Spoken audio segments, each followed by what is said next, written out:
Well, it's now my privilege to introduce to you Dr. Chris Hook. Dr. Hook is a professor and a hematologist at Mayo Clinic, and he's actively involved in providing bioethics leadership at Mayo Clinic and far beyond Mayo Clinic. In fact, he may truly be called the founding pioneer of bioethics at Mayo Clinic, given the fact that he founded the ethics consultation services at Mayo Clinic, both at the Rochester location and the Jacksonville location, the Mayo Reproductive Medicine Advisory Board, Mayo's Transplantation Ethics Advisory Board, and the Mayo Clinical Ethics Council, which is now the Enterprise Office of Clinical Ethics, where he continues to serve today. In addition to his distinguished medical and bioethical work at Mayo, Dr. Hook serves as a professor here in Trinity's master's degree program in bioethics and as a senior fellow at Trinity's Center for Bioethics and Human Dignity. He's been involved in many significant book projects, including the books Cutting Edge Bioethics and Biotechnology and the Human Good. And his CV is so substantial that I weighed the merits of taking 15 minutes of his lecture time for the introduction or just turning things right over to Dr. Hook, and I decided to go with the latter. So will you please join me in welcoming to the podium Dr. Christopher Hook. Thank you, brother. Oh, sorry. Well, good evening. Thank you for coming. It's very nice to see you. I want to thank John and Dr. Dockery and Paige for the very kind honor and privilege to be able to be with you tonight for this lecture series, which I hope this will be the first of many, many to come. I always have to begin with a few disclosures. First, there are no conflicts of interest that I have to report here. My comments are solely my own and do not necessarily represent the views of Mayo Clinic. I will also state, by way of disclosure, that as a physician, I have professed before God to honor the life of every human being who is brought into my care and to recognize within them His image. I have pledged that I will not take that life deliberately, and it is based upon that profession that I have the thoughts that I have to share with you tonight about a very contentious issue now in our society, and that is of conscientious objection. So just a brief outline of what I hope to cover in the next hour. First, we'll obviously need to define what is conscience and an associated concept of complicity. Which is where some of the sticky points in conscientious objection often occur. Just do a very brief review of the freedom of conscience and the First Amendment to set the stage for understanding where we came about as a society and our valuing of conscience. And we can then contrast how things are going today to that. We'll spend a fair amount of time on the current war on conscience, and I want to have us consider the consequences for medicine and for each and every one of us as patients if we eradicate a freedom of conscience. And lastly, because I have been involved in efforts at my institution to strike the balance that is required in protecting conscience in a secular institution, I want to share with you at least part of the journey that we've gone through in trying to address that. So, in terms of what is conscience, if you talk to people, or even if you look in dictionaries, you may find a number of different approaches to trying to understand or define conscience. Some would say that it is an inner sense of what is right or wrong in one's conduct or motives, impelling one toward right actions.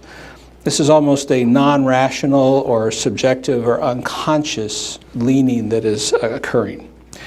Another approach would be to say that it is the complex of ethical and moral principles that controls or inhibits the actions or thoughts of an individual. And this is leaning more toward an intellectual, a specific rational or cognitive approach. One is to say this is simply to feel guilty about something as an act that one considers wrong, a more emotive definition. Fourth would be the motivation deriving logically from ethical or moral principles that govern a person's thoughts and actions. Here I'm going to refer to this more as the informed or trained conscience. And lastly, it is an internal accountability to God and God's natural law, a spiritual approach to conscience.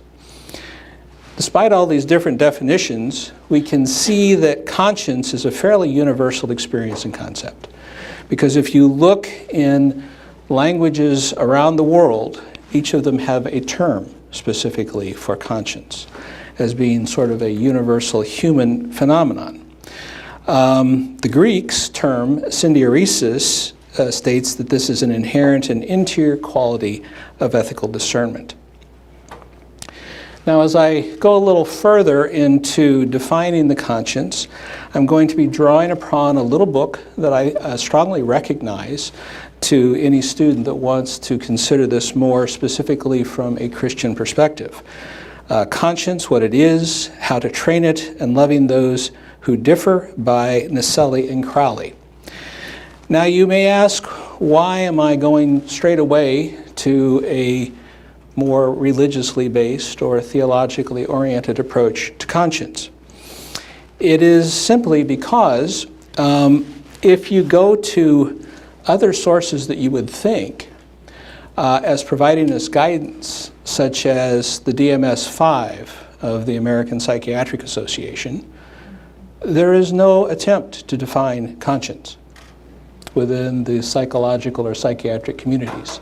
The closest they come to is in reference to certain types of antisocial pathologies in which they describe an element of those psychopathologies or sociopathologies as an absence of guilt or remorse.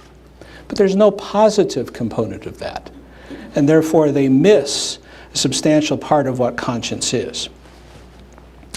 So moving on to Naselli and Crowley, they state that conscience is a human capacity, and by that they say it is something that must be developed and used.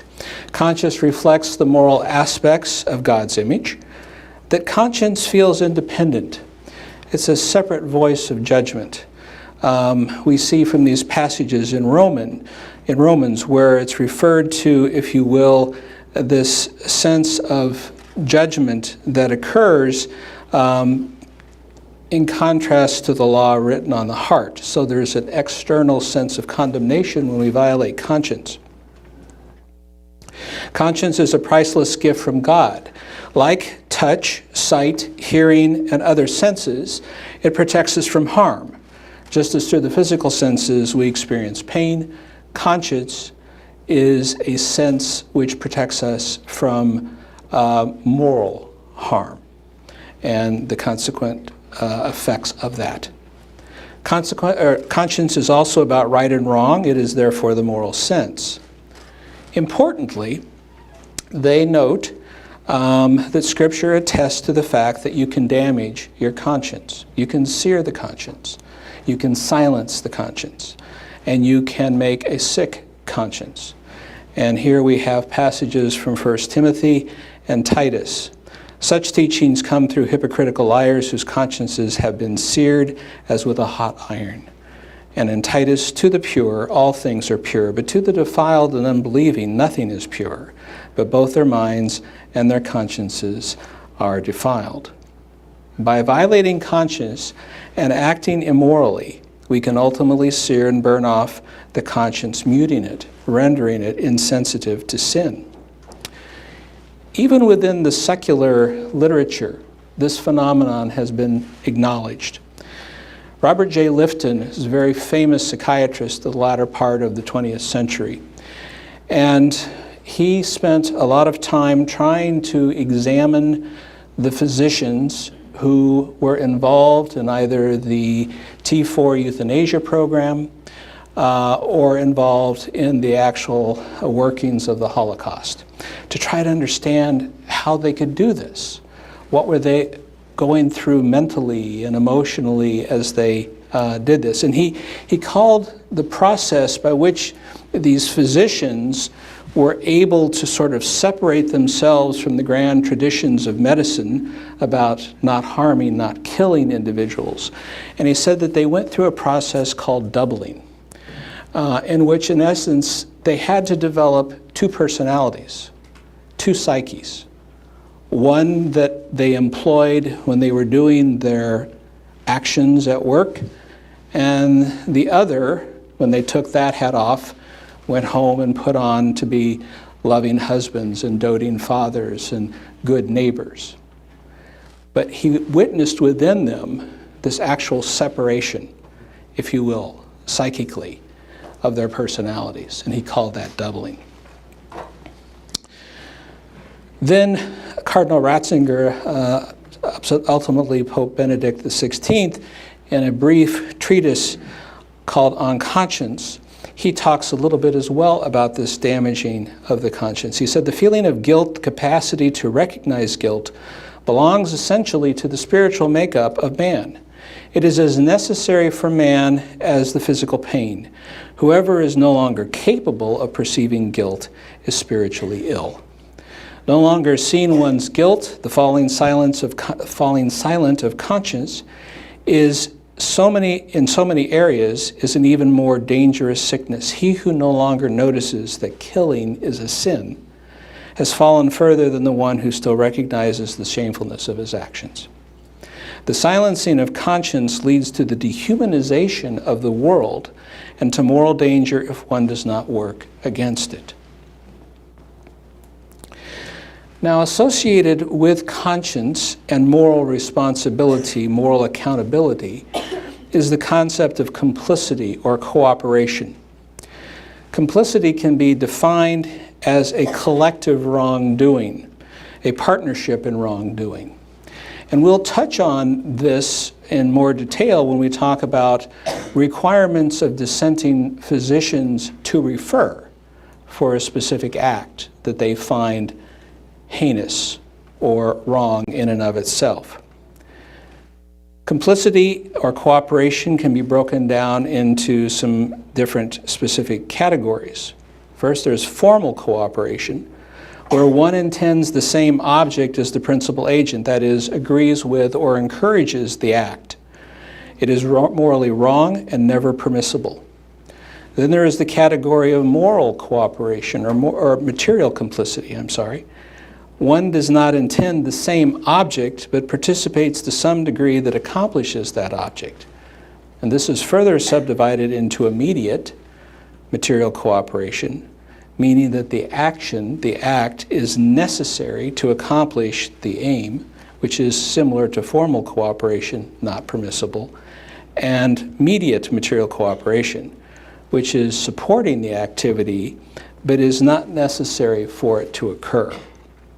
And in Roman Catholic moral theology, they would then analyze each episode of mediate material cooperation upon the same principles of double effect. The overall aggregate harms versus the goods, the intent of the agents, and a variety of those things to make a final determination. But as I will show you later on, I consider such things as a direct, meaningful referral as equivalent to formal cooperation, or at the very least, immediate moral cooperation, and therefore unacceptable. But this is going to pose some significant challenges to objectors in our changing society. I also want to acknowledge at the beginning that, strong advocate of conscience protections that I am, there are significant challenges to conscience. One is the fact that it is potentially subjective and may lack norms of reference. It is one thing to claim that my objection is based upon a widely accepted point of view within a profession, within a religious tradition, and so on, as opposed to a very idiosyncratic claim that I am making right now, which would lead one to be concerned that this is just someone trying to get out of doing something. There's the lazy conscience, in which conscience is used as an excuse, which does no good for anyone, including the concept of conscience and those of us that are trying to defend it. As we've already discussed, consciences can be seared, they can become wrong or maleficent. And so the ignorant or sick or erroneous conscience is a challenge. Because there are individuals, as we will see from historical precedents, who had a socially re-engineered conscience, to support them doing heinous acts and feeling just fine about that. There is another thing within the clinical ethics environment which isn't a problem with conscience, but leads sometimes to a confusion of understanding certain terms. And one of those is moral distress. This became very clear to me when we had created our conflicts of conscience policy, and after having it online for 2 years, did a survey of, we wanted to know among the employees and so on, did they feel that our attempt to strike an appropriate balance between individual needs and institutional needs was indeed balanced? Did they understand what we were trying to say in a variety of things? What was very fascinating about this was that literally a third of the several hundred respondents to the survey took the time to write in examples of a conflict of conscience that they had experienced in their work. And yet, as I will show you, we had a fairly narrow definition, which involved being opposed to a specific action in all circumstances, that there was something inherently wrong with the act in question.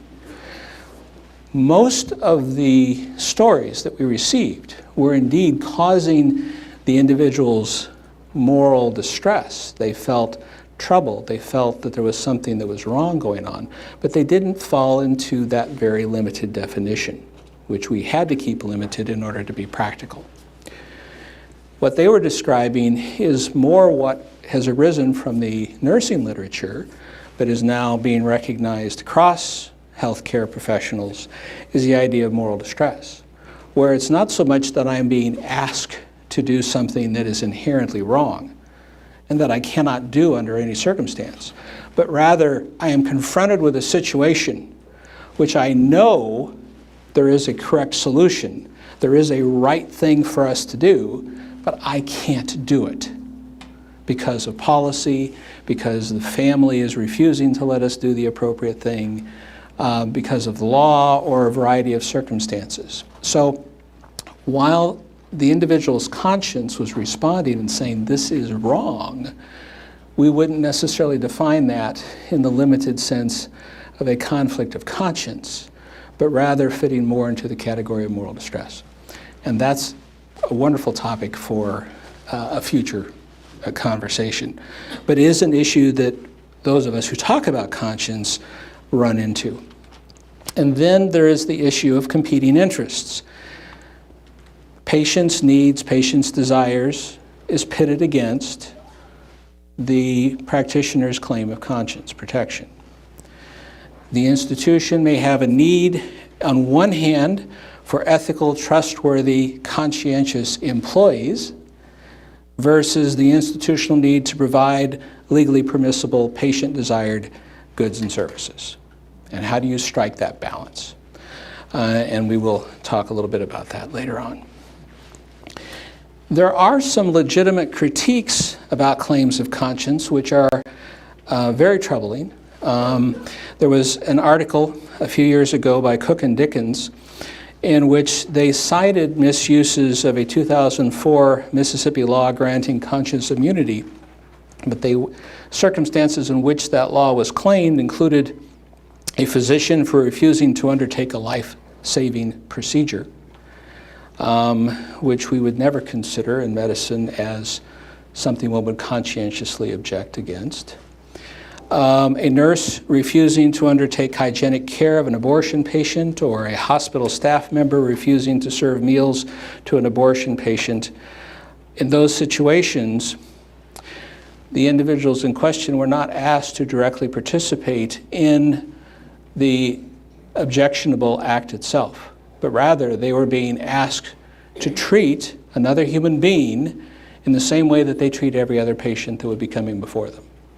And that is an abuse of the idea of conscience. Then there was the ambulance driver who refused to carry a patient believed to be suffering incomplete induced abortion. Again, at no point should a health care professional who has sworn to take care and protect the life and interest of patients refuse to participate in life-saving interventions regardless of what may have put the patient in danger in the first place. This is not an endorsement of the act that put the patient in that situation. It is now responding in the way that you promised to take care of individuals. Just a brief history in the United States. It's important for us to remember that many of our states came about as individuals were wishing to pursue freedom of conscience. Pennsylvania, for instance, founder William Penn, in his treatise, The Great Case of Liberty of Conscience, once more briefly debated and defended by the authority of reason, scripture, and antiquity, and so on. They had great titles back then. Or Roger Williams, Baptist founder of the Rhode Island colony, who had been persecuted and thrown out of Massachusetts for his faith.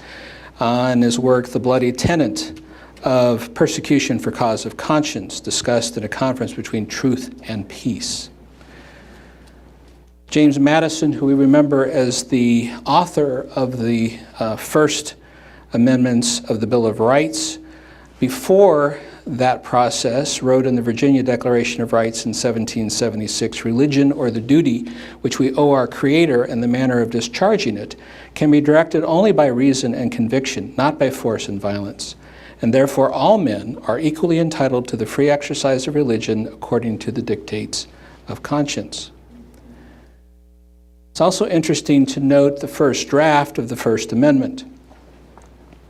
"The civil rights of none shall be abridged on account of religious belief or worship, nor shall any national religion be established, nor shall the full and equal rights of conscience be in any manner or on any pretext infringed." Now, in attempting to wordsmith and be a little bit more succinct, that was condensed to "Congress shall make no law respecting an establishment of religion or prohibiting the free exercise thereof." But the free exercise thereof is clearly being understood by the authors as a protection of right of conscience. So conscience is a very fundamental aspect of who we see ourselves in this experiment in the United States. And for the students who want to really pursue this further, I strongly recommend a marvelous compilation by Dreisbach and Hall, The Sacred Rights of Conscience, which goes through all of the documents and so on of the founding era in this. In the Supreme Court case of Palco versus Connecticut, it was stated, "The freedom of thought is the matrix, the indispensable condition of nearly every other form of freedom. With rare aberrations, a pervasive recognition of this truth can be traced in our history, political and legal." Freedom of conscience is who we are. And some specific healthcare related cases from 1980, Harris versus McRae. The federal government does not have to fund abortion except to save the life of a mother, as a specific area of potential conscientious dissent. In Webster versus Reproductive Health Services from 1989, the court upheld a state statute that prohibited state-run medical centers from providing abortions except to save the life of the woman. So our Supreme Court has continued to recognize and defend within healthcare professionals a right of conscience.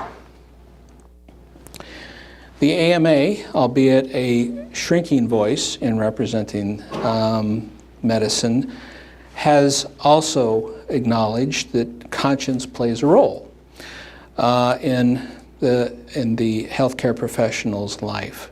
Medical schools should have mechanisms in place that permit students to be excused from activities that violate the student's religious or ethical beliefs. And neither physician, hospital, or hospital personnel shall be required to perform any act violative or personally held moral principles.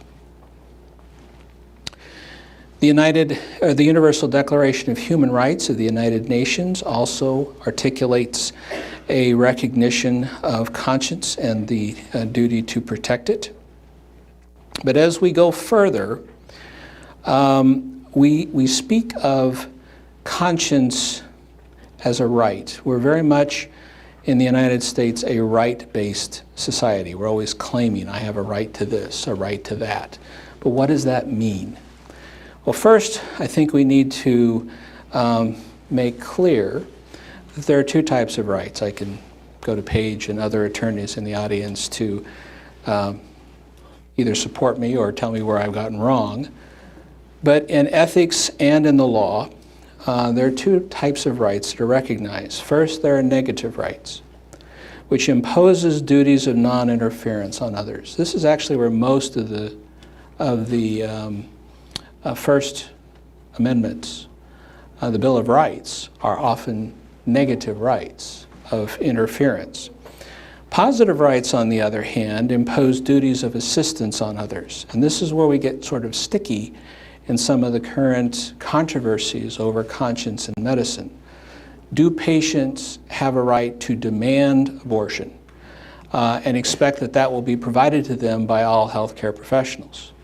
Do they have a right to demand contraceptive agents or Plan B, or, as may be the case in the near future, not only just a prescription for a physician-assisted suicide, but a lethal injection for euthanasia?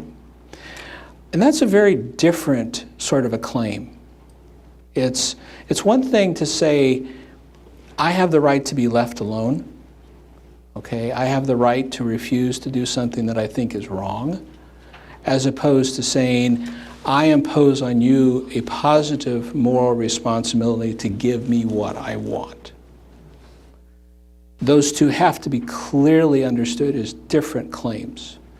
And we often get these confused with our very loose use of rights language. In healthcare in general, for instance, the negative right is well respected and understood. Patients have a right to refuse any and all life-sustaining treatments, which was based upon, by the courts, a right to be left alone, to personal bodily integrity, to forbid unwanted touching. And that's codified in some of our major decisions, particularly Cruzan and others, which have established that right. But the idea of asserting a positive right against medicine, unless you can claim that failure to provide a life-sustaining treatment or life-supporting therapy when it's not been refused, would be an abrogation of duty.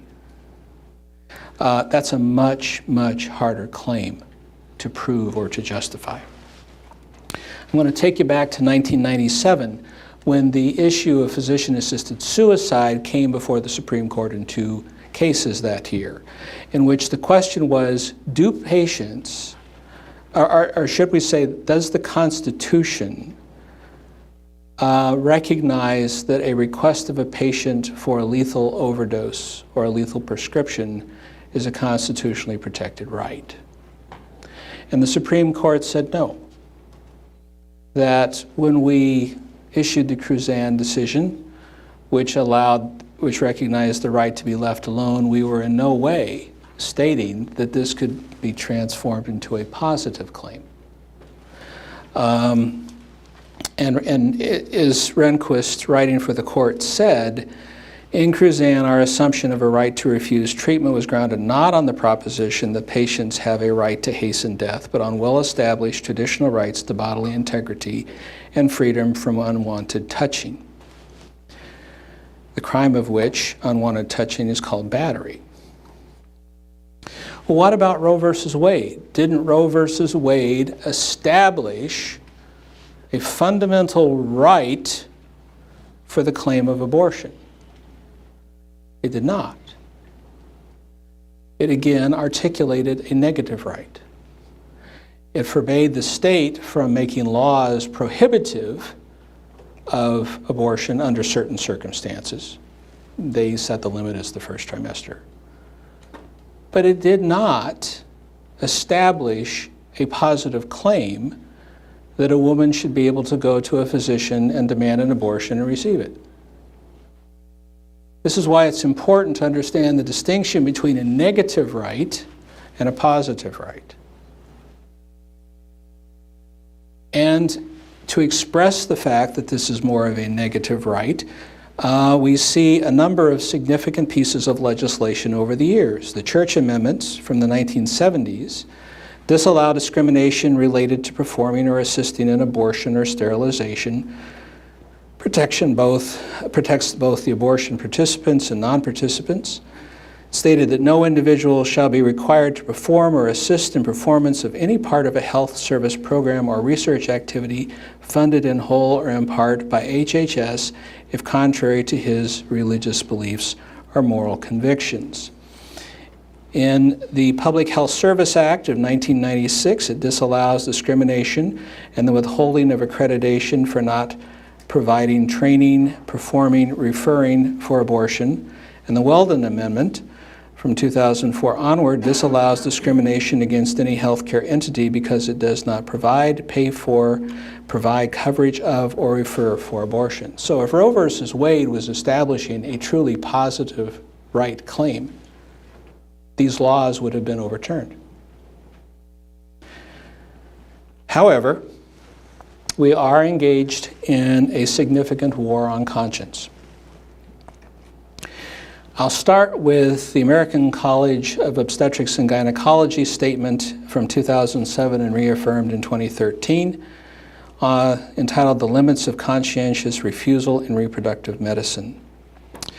They claim that the patient autonomy is the final arbiter for treatment, that the rights to refuse treatment equals the right to demand treatment. Clearly an ethical and a legal error. The right of conscience is just a personal opinion. That moral obligation is to the patient overrides a right of conscience. But what if I feel morally objectionable to the fact that this is what the patient really needs? We don't talk about that.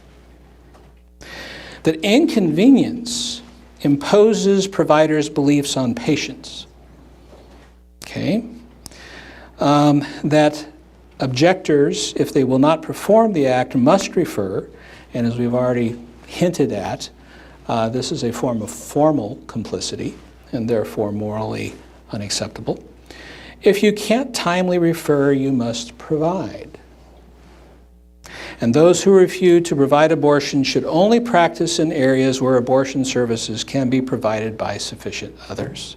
So now they're not only telling me what I have to do, they're telling me where I have to live.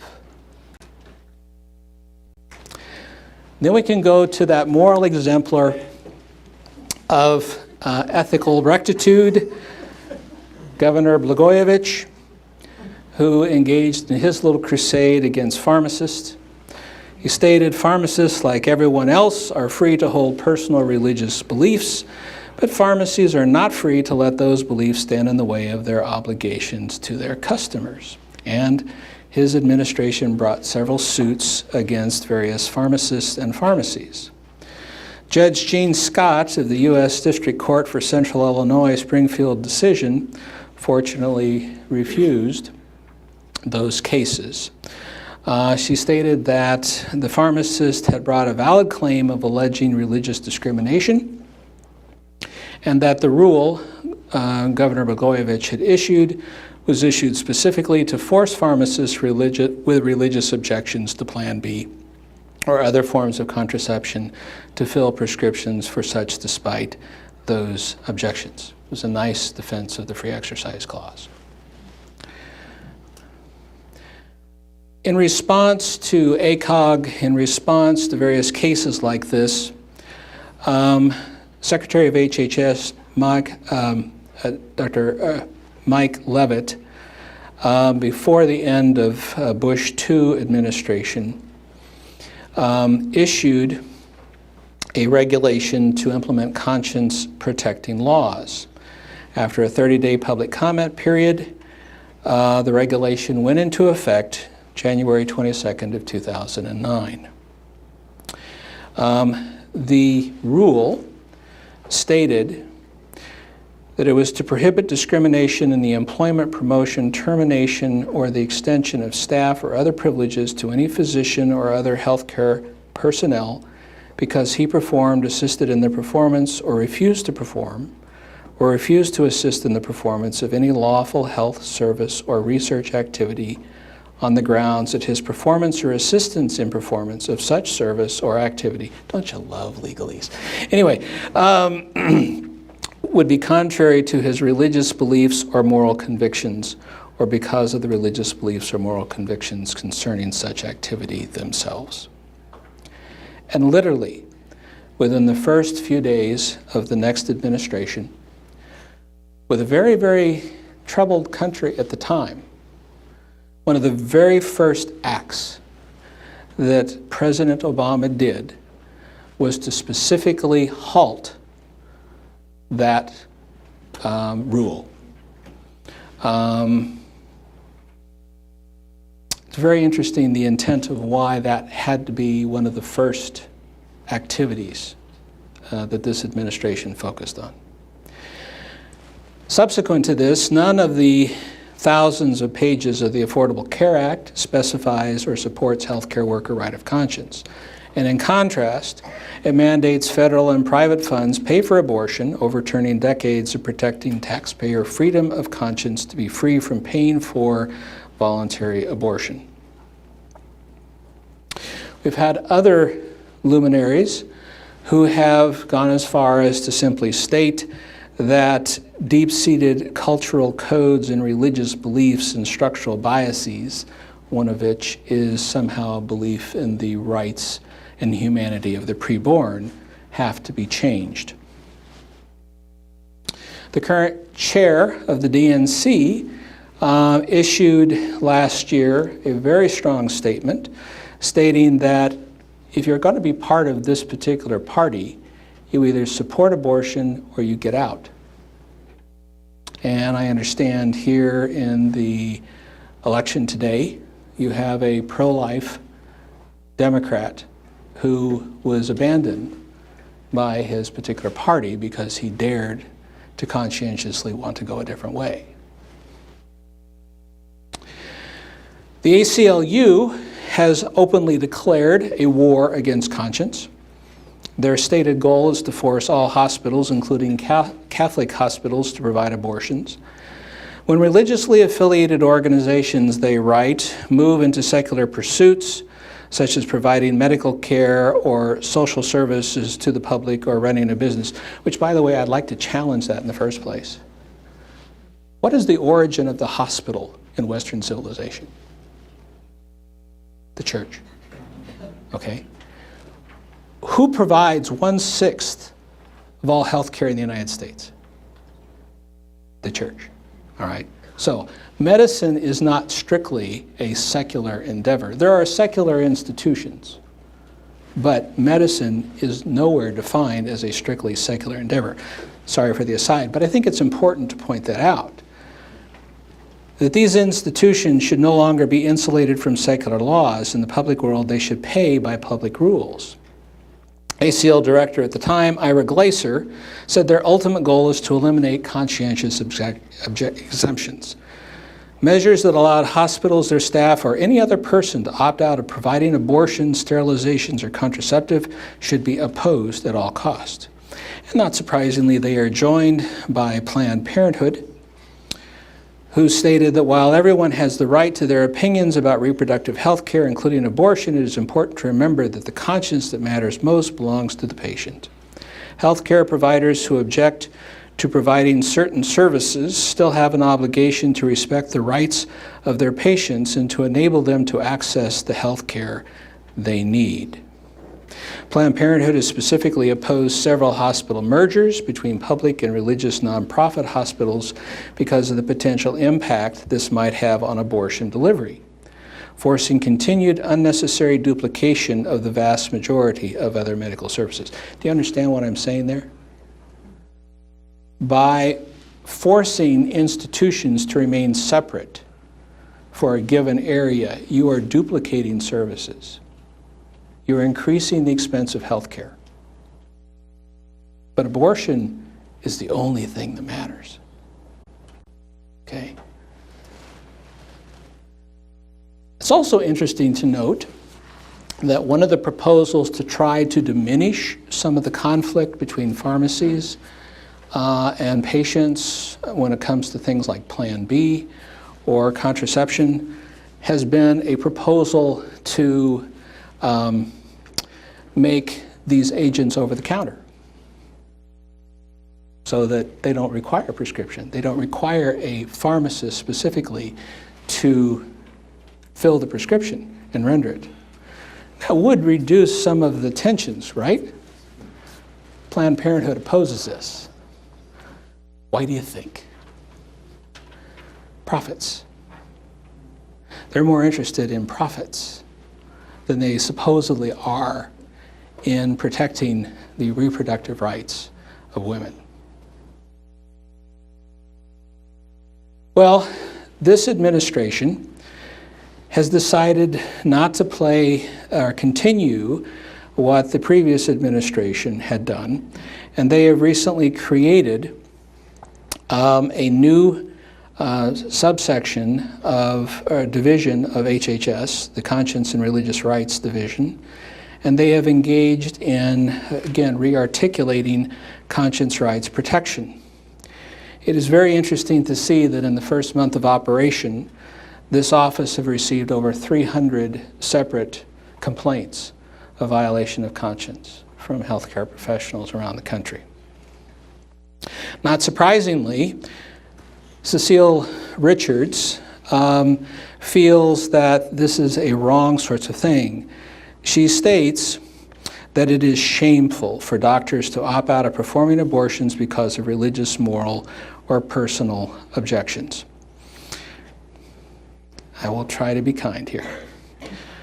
But when you're faced by an organization of racist eugenicist roots whose founder wanted to exterminate the weeds of the poor, who has targeted African American communities specifically by their office placement, that has illegally sold fetal body parts, and an organization that knew about but did nothing to rein in the years of horrors of Kermit Gosnell, I just simply have to say, consider the source.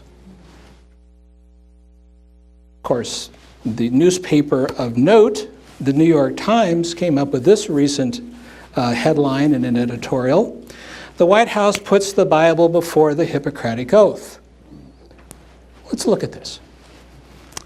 The Hippocratic Oath, which was a Greek document, as we all know, written 2,400 years ago, says, "I will use treatment to help the sick according to my ability and judgment, but never with a view to injury or wrongdoing.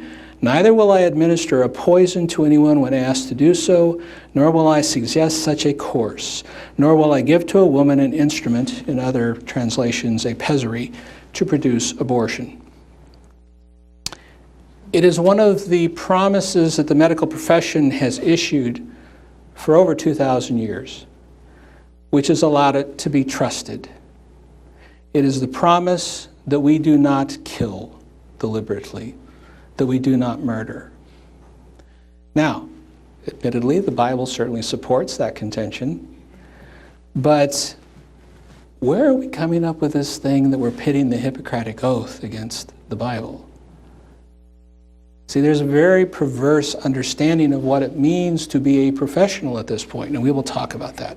But I have to share with you a couple of other interesting statements regarding conscience. This was in the Journal of Law and Medicine. The fact that it is doctors who are the most natural agents to administer the lethal treatment does not give them a significant standing in the decision whether to permit euthanasia.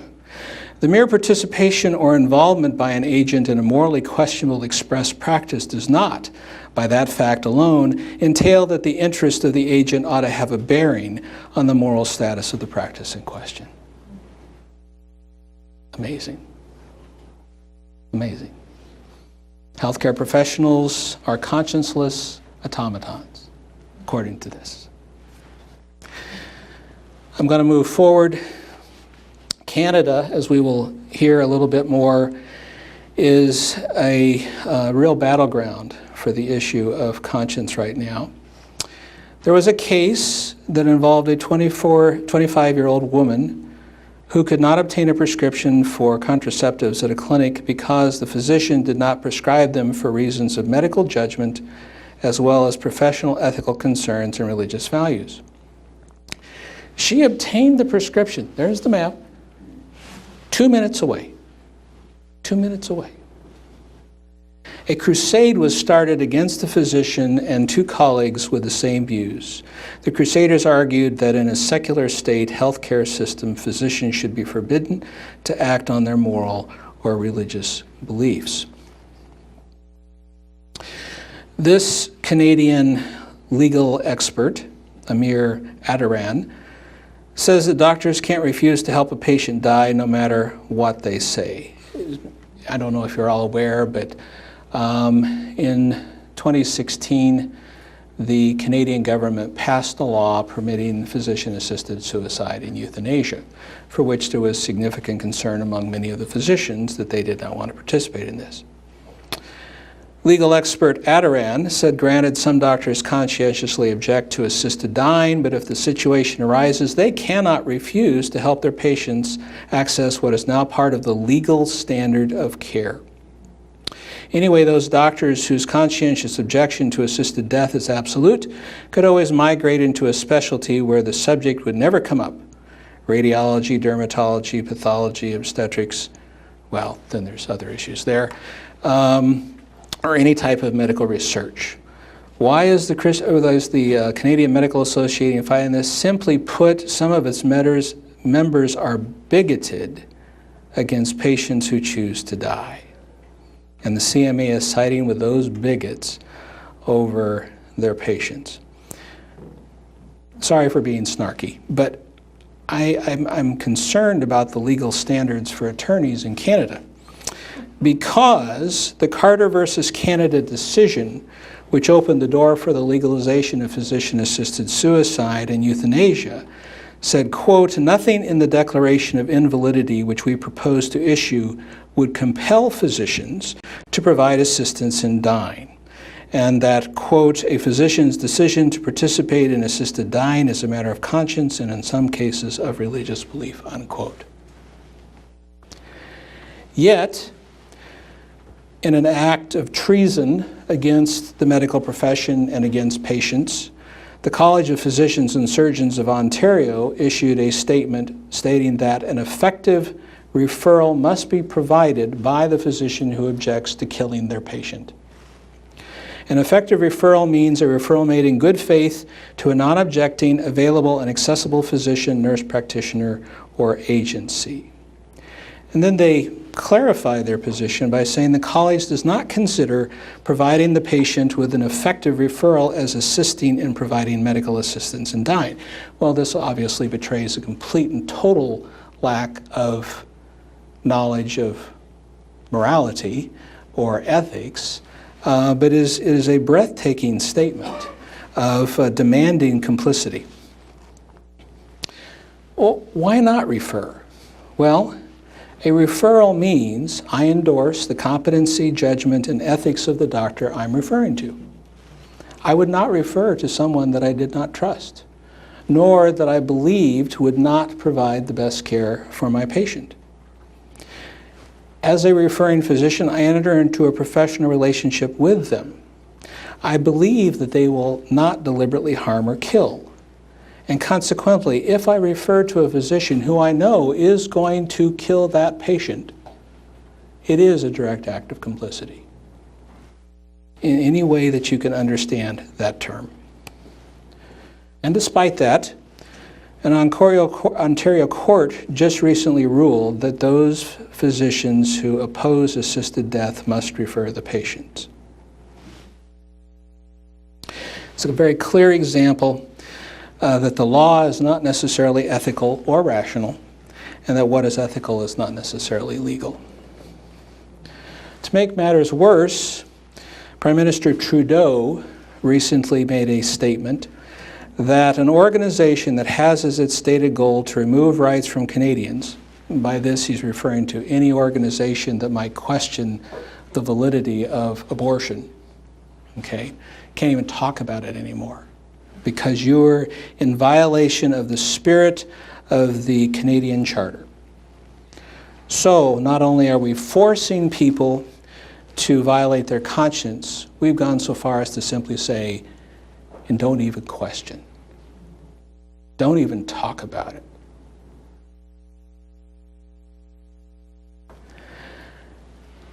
In the interest of time, I'm going to try to fly through a few slides here, but there have been some prominent voices publishing primarily in the New England Journal of Medicine, which, by the way, is a very anti-conscience publication. One from legal expert Alta Charo, the celestial fire of conscience, refusing to deliver medical care. Basically, she's concerned that anyone who claims conscience should suffer. And she uses as an example Martin Luther King and the fight for civil rights, because King did claim conscientious objection to the laws that were discriminating against African Americans, rightfully so, but he was willing to go to jail. He was willing to suffer.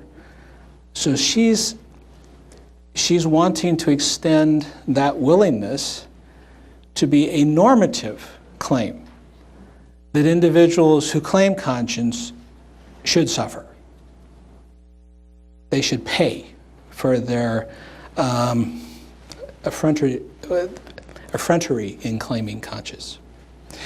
I wonder how she actually deals with Reverend King's statement that a just law is a man-made code that squares with the moral law or the law of God.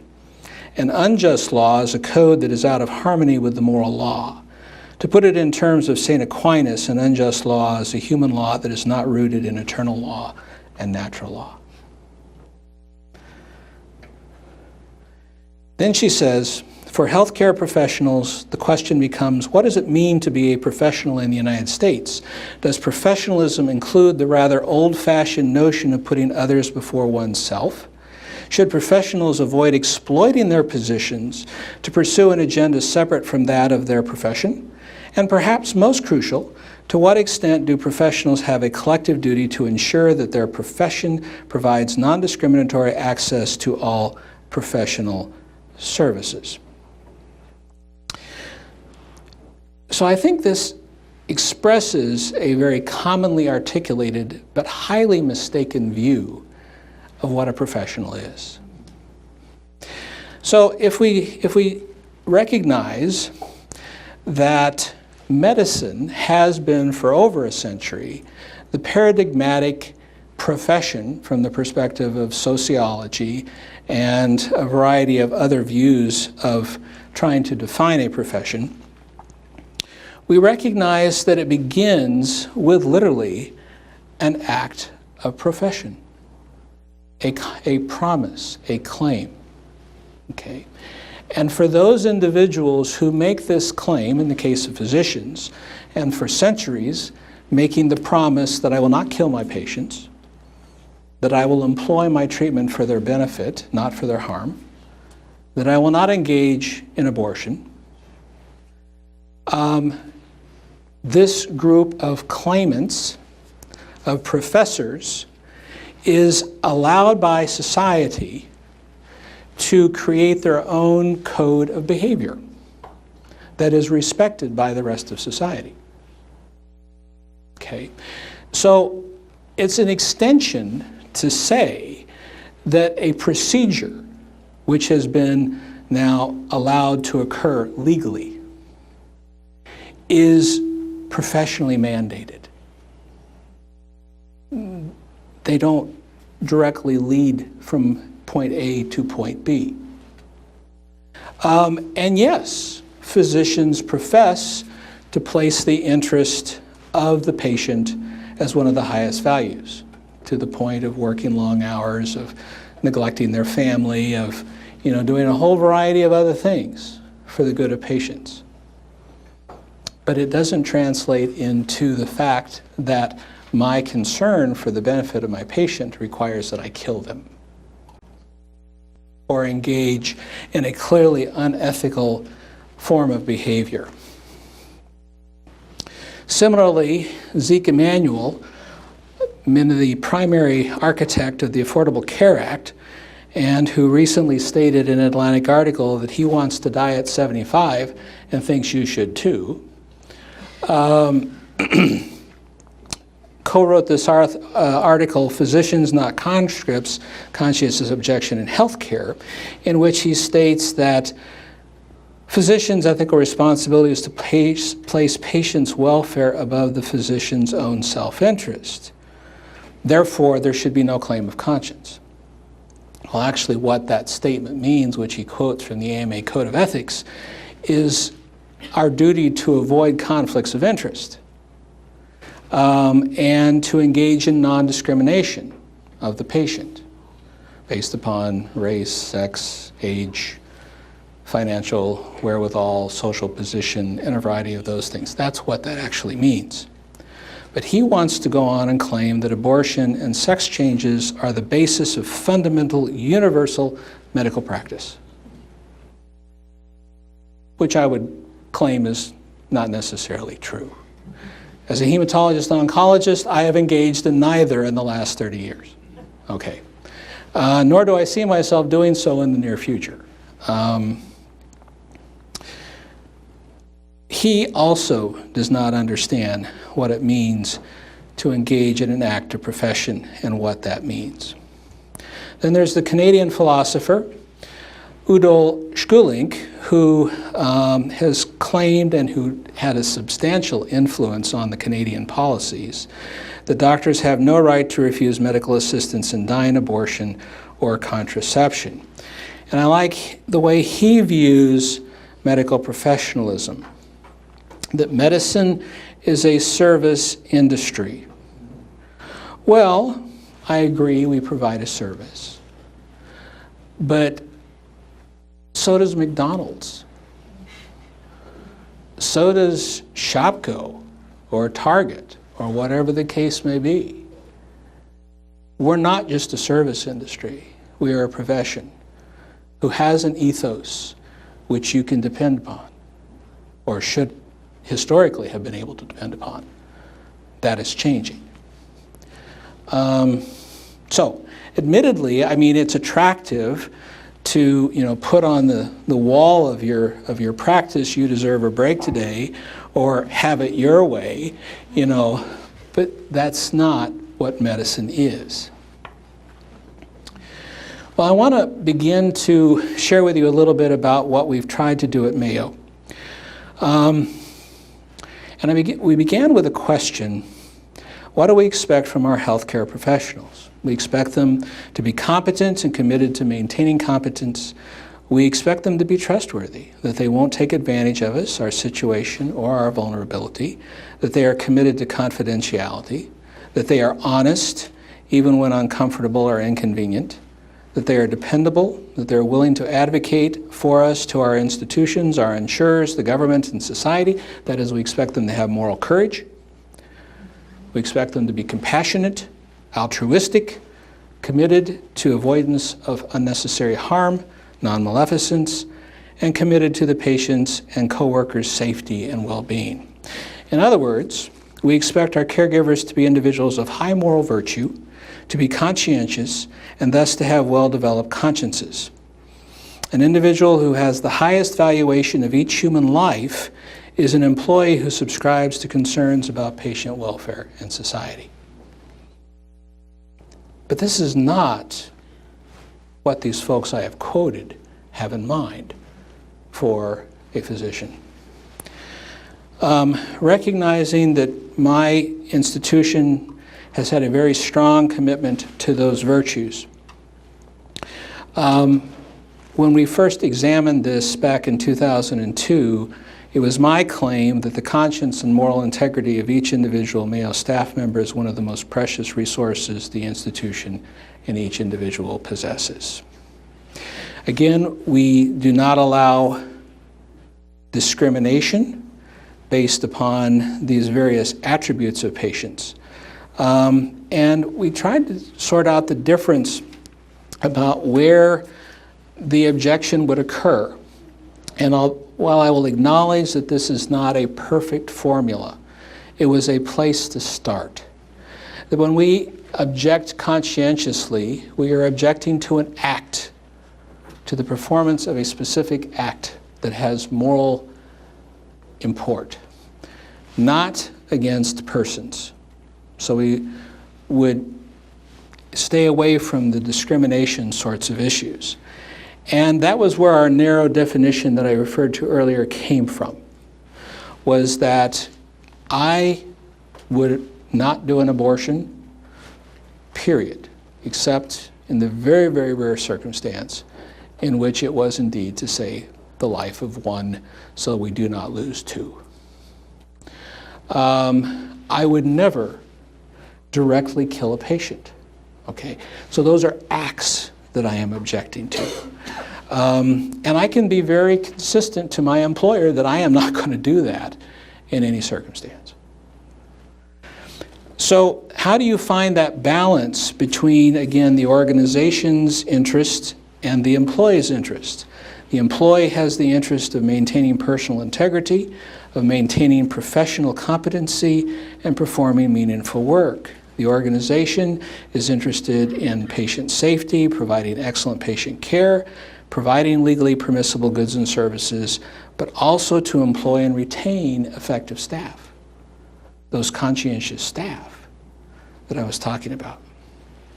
And so, as we developed our policy, we wanted an environment where leaders would respect the importance of conscience, that they would prevent conflicts of conscience when possible, that they would take claims of conscience seriously, they would reflect and discuss the issues openly, and as they could, accommodate that conscience, admitting of exceptions. But that required an equal partnership from the perspective of the employee. That they would work collaboratively with leaders to prevent conflicts of conscience, that they would demonstrate good faith in recognizing the institution's need to fulfill obligations to patients, and to be forthright in recognizing, admitting, and reporting the existence or possibility of a conflict of conscience. Therefore, among the bilateral responsibilities, the employee would state their objections as early as possible in employment, so that supervisors would know and understand that there might be certain positions or certain duties that that patient should not be given.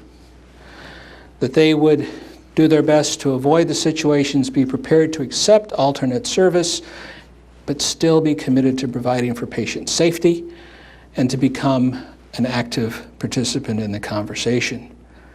The organization, in turn, would respond by protecting patients' interests to develop a non-punitive environment, to regularly assess employees' potential conflicts of conscience, to engage in staff education about these concerns, and to distribute the burdens fairly. So far, it has worked pretty well. There are always interesting things about specific cases that will provide challenges, but at least our employees know that we value their moral integrity and that this is something that we can discuss and try to work out as constructively as possible. I'm going to end quickly here with a quick historical overview of what happens when medical professionals are stripped of their consciences.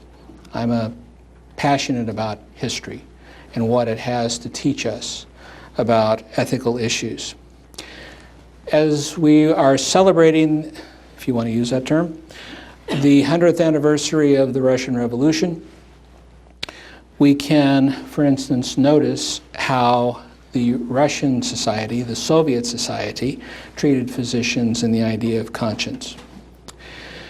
The first People's Commissar of Public Health in 1918 stated that they were proud to be the first nation in the world to actively legalize euthanasia, assisted suicide, and so on.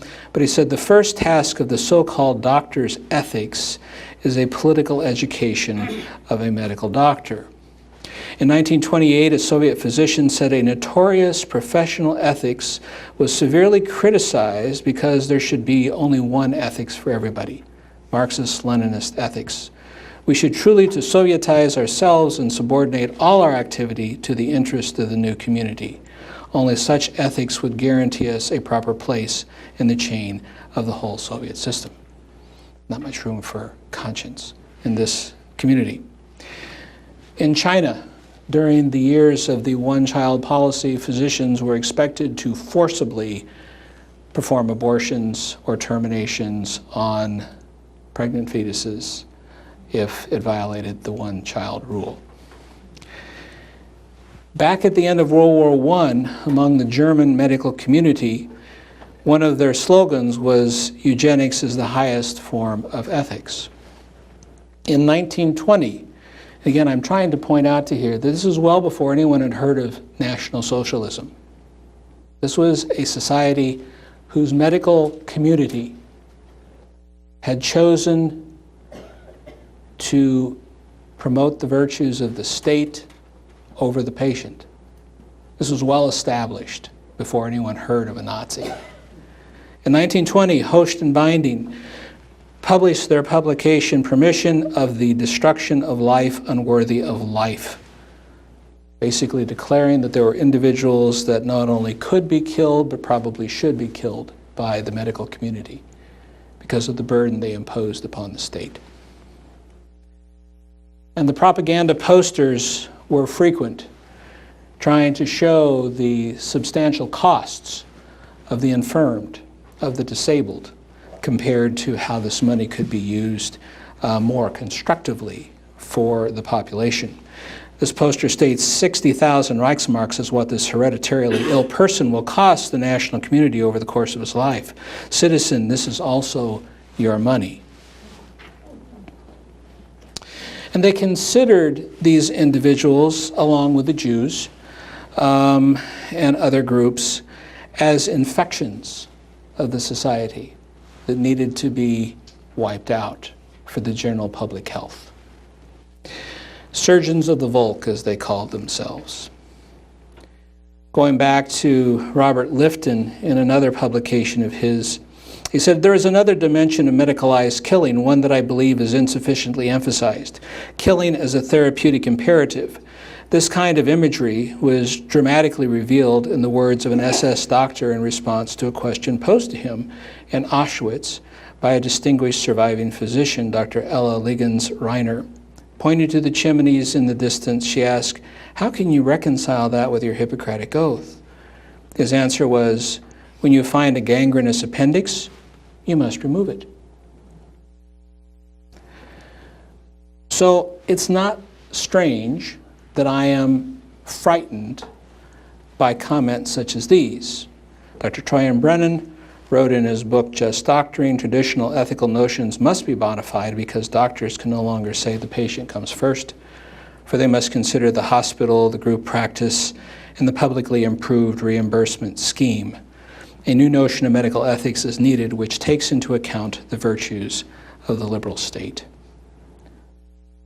I could not reply any better than Dr. Von Smith, writing in the British Medical Journal, "Since visiting Auschwitz, I have grappled with the questions of how I would have behaved as a doctor in Nazi Germany or Stalinist Russia. I hope I would have had the moral courage to refuse to participate. My chances of behaving honorably would have been greatest if I had felt part of an independent medical profession with allegiance to something higher and more enduring than the regime of the day. And are there consequences, are there direct consequences to our patients, besides not being killed, mind you, of a lack of conscience in a society, in a profession? So we all know that euthanasia and assisted suicide have been allowed in the Netherlands since the 70s and legalized in Belgium and other jurisdictions. And I would say the majority of the electorate or the individuals in those countries favor the acts, but here's the concern. They know that physicians are killing patients, not by request, but by the specific decision of the physician and possibly the family jointly agreeing that this individual needs to die. Okay? It's very clear. 1 in 125 deaths in the Netherlands is by a physician killing a patient without request. Okay? So, the society worked very hard to override the conscience of physicians who were questioning this act, who were against this act. And the consequence of this is that a growing number of patients are afraid. They're afraid of their physicians. They're afraid to seek medical care. Some refuse hospitalization or nursing home placement.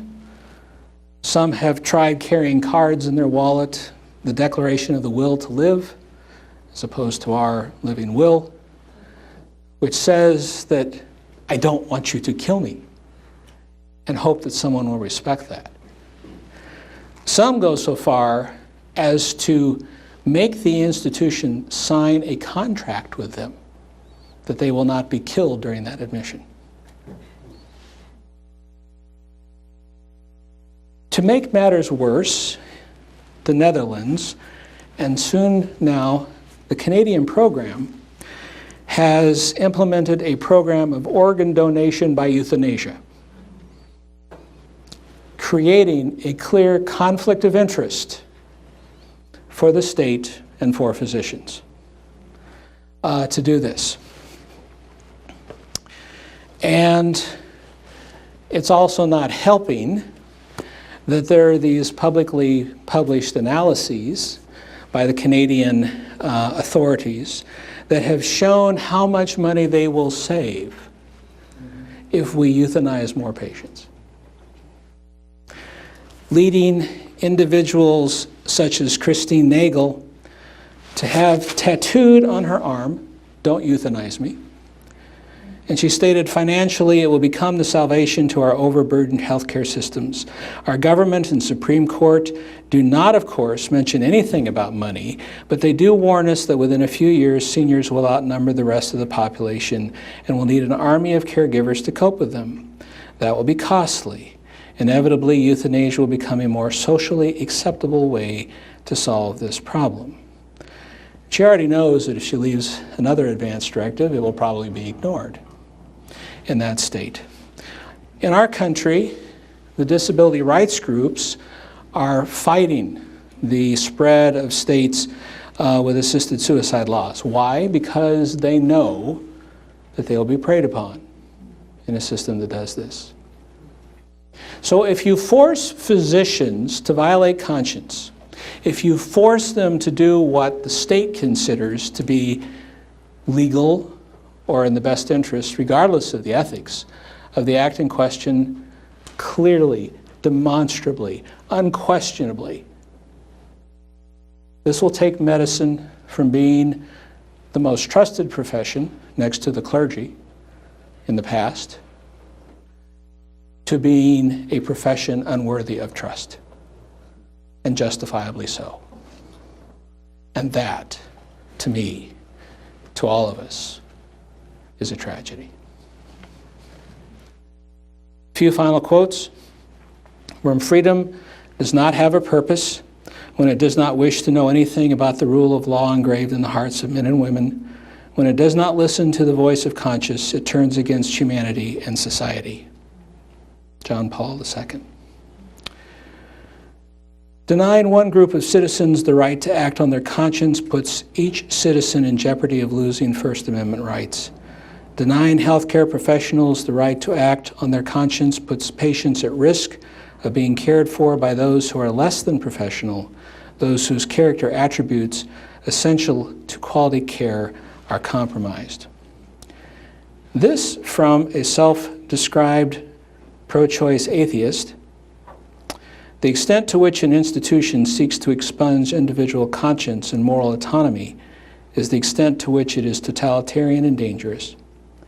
The idea that I resign my conscience to the institution or to the state is perhaps the single most pernicious notion in human history. It is at the heart of the wars and genocides of this century and the last. And my final slide.